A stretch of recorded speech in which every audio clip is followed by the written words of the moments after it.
Halo semuanya, perkenalkan nama saya Sylvia Ananda Putri dari PGSDA dengan NIM 2286 Hari ini kita akan membahas tentang menyusun indikator dan kriteria ketercapaian tujuan pembelajaran. Sebelum memulai pembelajaran, kita ada pokok bahasan. Yang pertama yaitu indikator ketercapaian tujuan pembelajaran atau biasa disingkat dengan IKTP. Dan yang kedua yaitu kriteria ketercapaian tujuan pembelajaran atau KKTP. Dan yang ketiga yaitu menyusun IKTP dan KKTP berdasarkan tujuan pembelajaran. Sebelum masuk ke materi, kita selidiki dulu ya. Apa itu IKTP? Ayo, siapa yang tahu? Indikator ketercapaian tujuan pembelajaran adalah tujuan pembelajaran khusus yang ditunjukkan dari tujuan pembelajaran, sehingga IKTP lebih rinci daripada TP. Seperti contoh yaitu tujuan pembelajaran yang disederhanakan sebagai sub-sub tujuan. Dan yang selanjutnya yaitu bagaimana cara menyusun IKTP. Pasti belum tahu kan cara menyusun IKTP itu bagaimana? Nah, sekarang di sini kita akan membahasnya. Penyusunan IKTP dapat dilakukan dengan mengacu pada pemetaan materi yang sudah diturunkan dari masing-masing TP. Nah, sekarang apa KKTP itu? Kriteria ketercapaian tujuan pembelajaran adalah patokan atau acuan untuk mengukur ketercapaian tujuan pembelajaran. Nah, kita dari IKTP menuju pada KKTP. Selanjutnya, bagaimana cara menyusun KKTP? Penyusunan KKTP dapat dilakukan menggunakan 4 cara. Yang pertama yaitu deskripsi kriteria, yang kedua rubrik, yang ketiga interval nilai, dan yang terakhir kombinasi rubrik dan interval. Selanjutnya yaitu penyusunan KKTP menggunakan deskripsi kriteria. Seperti contoh yaitu kriteria. Yang pertama, laporan menunjukkan kemampuan penulisan teks eksplanasi dengan runtut. Dan ada 2 kolom yaitu memadai dan tidak memadai. Nah, siswa dianggap mencapai tujuan pembelajaran jika minimal 3 kriteria memadai. Jika ada 2 kriteria masuk kategori tidak tuntas, maka perlu dilakukan intervensi agar pencapaian peserta didik ini bisa diperbaiki.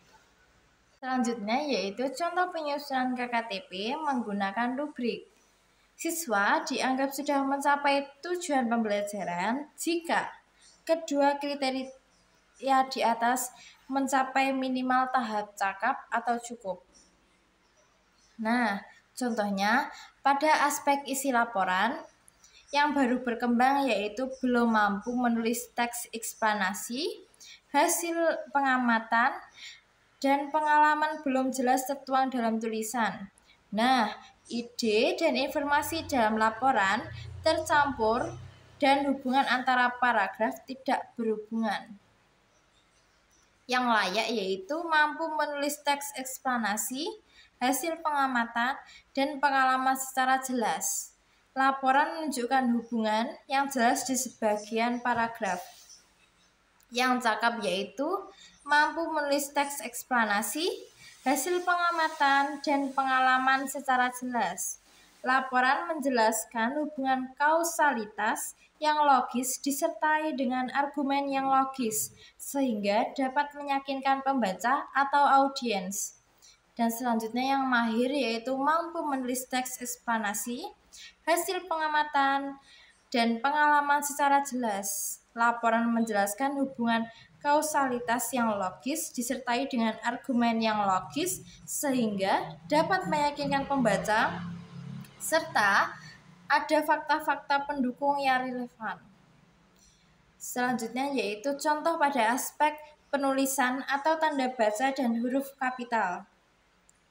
Yang baru berkembang yaitu belum menggunakan tanda baca dan huruf kapital, atau sebagian besar tidak digunakan secara tepat, yaitu contohnya pada nama orang belum diberi depan pada huruf belum diberi huruf kapital. Selanjutnya yaitu yang layak sebagian tanda baca dan huruf kapital digunakan secara tepat, seperti nama gelar, nama tempat, dan lain-lain. Yang cakep yaitu sebagian besar tanda baca dan huruf kapital digunakan secara tepat. Yang mahir yaitu semua tanda baca dan huruf kapital digunakan secara tepat. Nah, selanjutnya yaitu penyusunan ke KTP menggunakan interval nilai. Contoh, interval 0 sampai 40% dengan kriteria belum mencapai tujuan. Intervensinya yaitu perlu remedial pada seluruh aspek. Dan interval 41 sampai 65% kriterianya belum mencapai tujuan. Dengan intervensinya yaitu remedial pada aspek tertentu saja, seperti contoh pada IPAS atau bahasa Indonesia. Dan interval pada angka 66 sampai 85% termasuk kriteria sudah mencapai tujuan. Intervensinya yaitu tidak perlu remedial. Dan interval 86 sampai 100% yaitu kriteria sudah mencapai tujuan sehingga intervensinya dapat dilakukan pengayaan. Di sini, guru menentukan kriteria interval nilai ketuntasan pada tujuan pembelajaran tertentu. Selanjutnya yaitu penyusunan ke KTP menggunakan kombinasi rubrik interval. Pada penyusunan KTP ini, nilai pada rubrik diolah dan disesuaikan dengan interval yang ditetapkan untuk menentukan tindak lanjut yang harus dilakukan siswanya.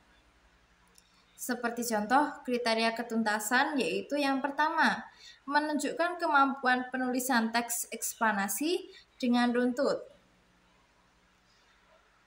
Ada kriteria yaitu belum muncul, yang kedua muncul sebagian kecil, dan yang ketiga sudah muncul di sebagian besar, dan yang terakhir yaitu terlihat pada keseluruhan. Nah, sekian pembelajaran pada hari ini. Bila ada kurang lebihnya, saya mohon maaf. Wabillahi taufiq wal hidayah. Wassalamualaikum warahmatullahi wabarakatuh.